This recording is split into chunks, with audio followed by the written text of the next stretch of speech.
All right, so the next thing we're gonna do is find our RPA document so that we can write an offer. We're gonna go to car.org. It's gonna bring up this screen. You're gonna click Access Realtor Secure Transaction. You're gonna click there. It's gonna pull you up to this page. You're gonna go into the transactions, the Lone Wolf Transaction Zip Form Edition. You're gonna click the yellow button that says Access Now, and you're gonna type in your login information, your username and password. It's going to validate your membership. You are going to click the yellow button once it appears that says continue to transactions. And you're going to start a profile for your buyer, who is Lindsay Vasquez. So you're going to go to the area where it says new, and you're going to click a new purchase or offer. We're going to type in the property address, which is 10607 Duck Point, and then the buyer's name. This will help you keep track of all of your stuff in your forms. We're going to try MLS Connect. You're going to type in the listing ID number, which if you pull up the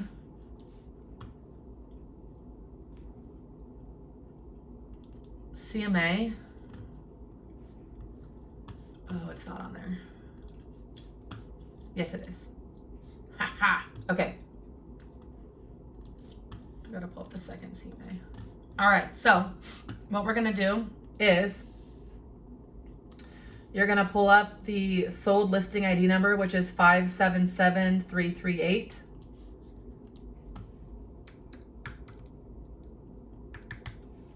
You're going to click find. It's going to automatically import data for you. It's going to automatically import the address, the listing agent's information. We want to do this with every listing. So it will have you on the top if you haven't already connected it. You'll connect your MLS, your Fresno MLS, your MLS user ID and password. It's the same information that you use to log on to the multiple listing service. Then you're going to select residential, and you're going to type in the MLS listing ID, which is the 6-digit MLS number. You're going to click find. If you want to be fancy, include the in-property photo. You can click that little button too. It does take a little bit longer, but it will auto-populate a picture of the home that your client is writing an offer on. We're going to use listing. And we're going to use our residential category here. I'm not going to select a template because we haven't helped you create those templates in your forms yet. So go ahead and just click save. And it's going to open up the brand new transaction for you. You'll see the property photo, the address, summary, parties, documents. The only folder that I really ever work in is in the gray here. It's the documents button. So we're going to go ahead and go to documents. And there's nothing in here. You have to create it. So you're going to go over to the right side where it says all forms, and we are going to click that, and we're going to add a cover sheet. The other thing we're going to add in is we're going to add the RPA. You're going to click the first one that says period residential purchase agreement. You're going to click those. So now they've both been added to your file. You can go ahead and click the red X and exit out of that. I like to fill in the cover sheet with information that will auto-populate into my purchase agreement. So you're going to click that. Right now I'm going to work in the Form Editor Classic. And buyer information. So we're going to put Lindsay Vasquez. We're going to click that button right there. For email address, you can go ahead and put in my email address, which is lindsay@goldarrowre.com. That's really all I fill out for a buyer. I fill in their name and their email address. I do their email address so that if I'm using DocuSign to get their contract signed, I can auto-populate it from my car forms here. So buyer name and email address. You're going to scroll down. You'll see some of the information auto-populate. If you put that MLS Connect in earlier, you'll see the MLS number with the property address, assessor's parcel number, listing date, listed price, and all of that. So that's good. We need that there. The other thing you're going to fill in is the legal description. So you are going to get that from the tax profile that you pulled earlier, or the property profile. And it is down here underneath legal description, right here.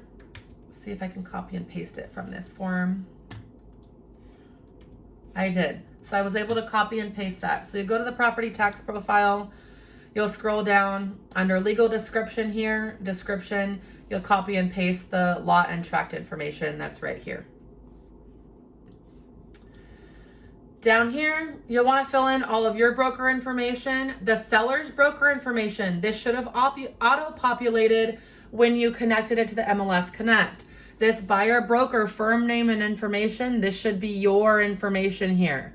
This should be your information. Our broker information should be the same, but it should be your phone number, your name, and your email address as well.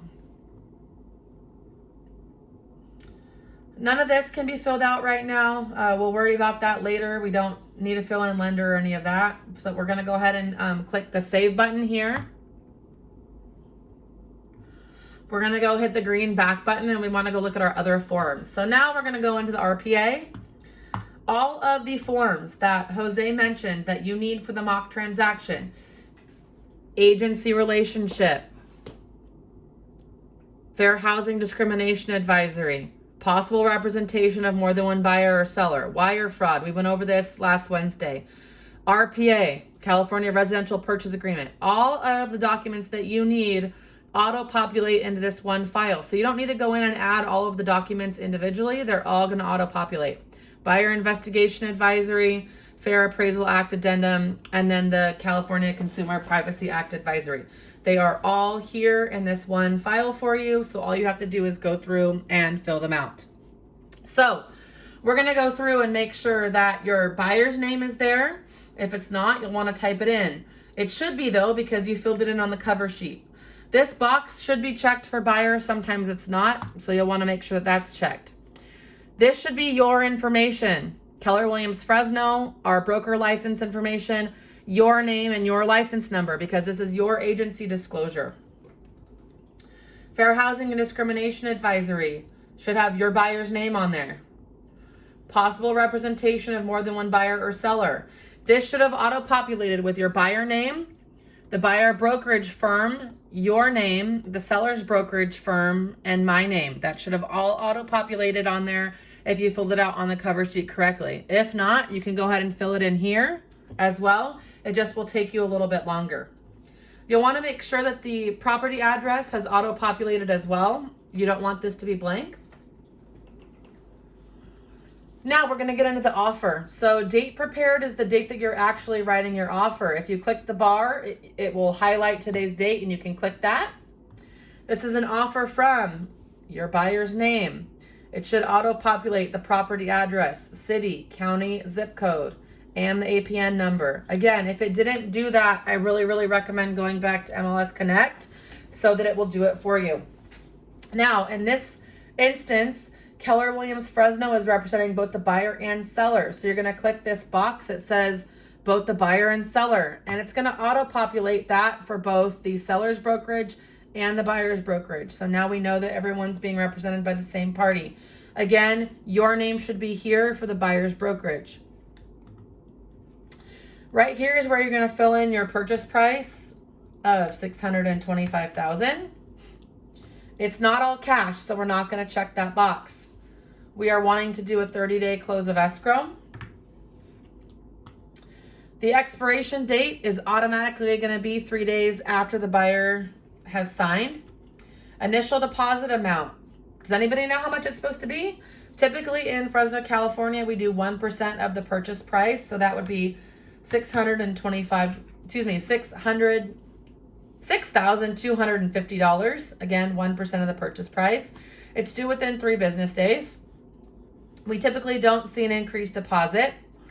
The loan amount. So in this instance, we talked about the loan amount being 20% of the purchase price. So I'm just going to kind of play around with this because I'm using my phone to record.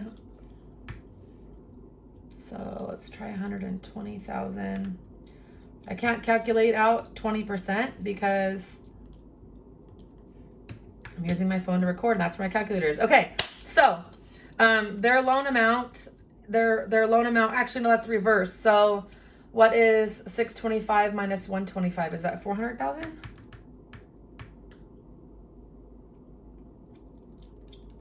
No, 475. I'm not a math whiz, guys. We're getting closer. It should be 80%, right? Because they're putting 20% down. So their loan amount should be 80%, or should be 20%. Let's just go to 500. Oh, 500. I cannot do math. Okay, so their loan amount is going to be 500,000. It's 80% of the purchase price because they're putting 20% down. That balance of the down payment, the 20%, is going to be down here. It's going to auto calculate it for you. So their loan amount will be 500. Their deposit is 62.50. Balance of down payment right here, and then their purchase price, it'll add it down here at the bottom. If they were using a FHA or VA loan, you would check a box over here. But if nothing's checked, it's automatically conventional, so nothing you need to worry about there. The second page goes into all of our time periods for inspections and all of that. We're not complicating this. We're going to leave everything standard right now, so don't worry about filling any of this. You are going to scroll down to the bottom of the RPA, which will be on page 15 right here. You're going to make sure that your buyer's name is underneath section 32, buyer signature. You want their name here. Title is not applicable. That's if they're purchasing with a trust or an LLC or something of that matter. This is where the seller would sign. On page 16, you're going to want to make sure that the buyer's brokerage firm, that's buyer, that's your information. You want to make sure that your name is filled in right here in this box. Seller stuff should auto-populate as well. You'll want to make sure that everything is included on there. Now, the only other thing we didn't do on this transaction, you can go ahead and make sure, scroll through, make sure the address, buyer name is there on all of the other forms. Okay, what we didn't do is we didn't add in the seller's name. We want to make sure that the seller's name is going to auto-populate here in this section. So we're going to go ahead and click save. You're going to click back. And we're going to open up that tax records again. Right here, this is where you're going to find the seller information. So the name of this seller is Bria O'Brien and Grant O'Brien. It can be kind of confusing because of how it has the last name first. So it looks like Grant O'Brien and Bria O'Brien. Sometimes the names are cut off, so I like to scroll down a little bit and see if I can find more information about it. So it looks like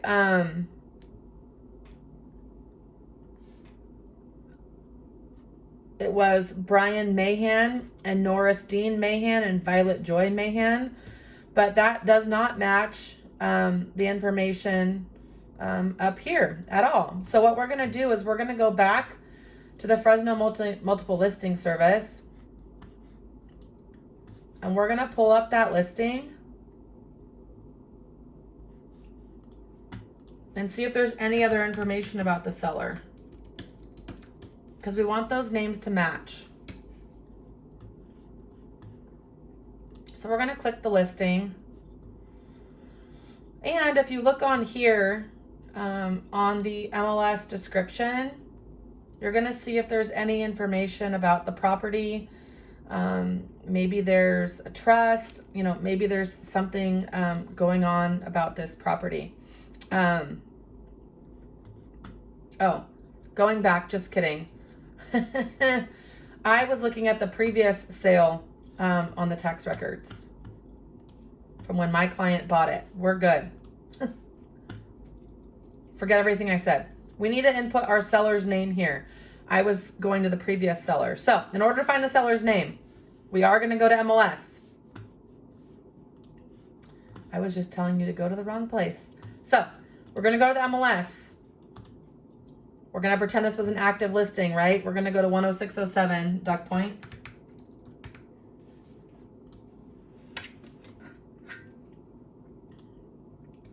Now you're not pulling up any Duck Point for me? There we go. All right, so we want the seller's information, the listing information. We previously talked about clicking the APN number here for seller's information. So we want my seller's information when they sold it. This is the current owner. This is the buyer that bought it. I'm the new buyer, so we don't want their information.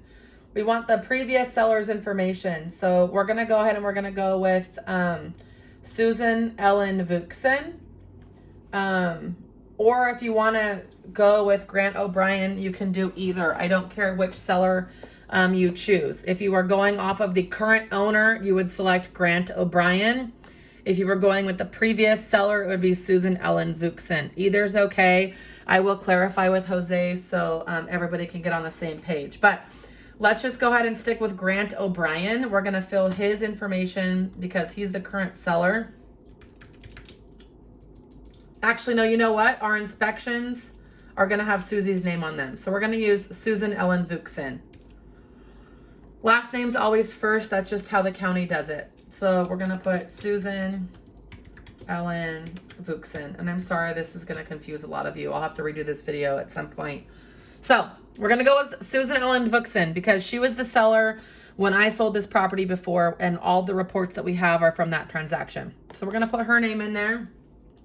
You can put it in there directly, or if you go up to the cover sheet, you can go ahead and put her information in there as well as the seller. It already auto-populated because I put it in the other form. You can even check the box here for seller as well. Go ahead and save. If you go back, it should auto-populate all of the seller's information on the forms that need it now, like this one, for example. On the PRBS, you've got seller and buyer name. So that's how you write an offer. If you have any questions, let me know.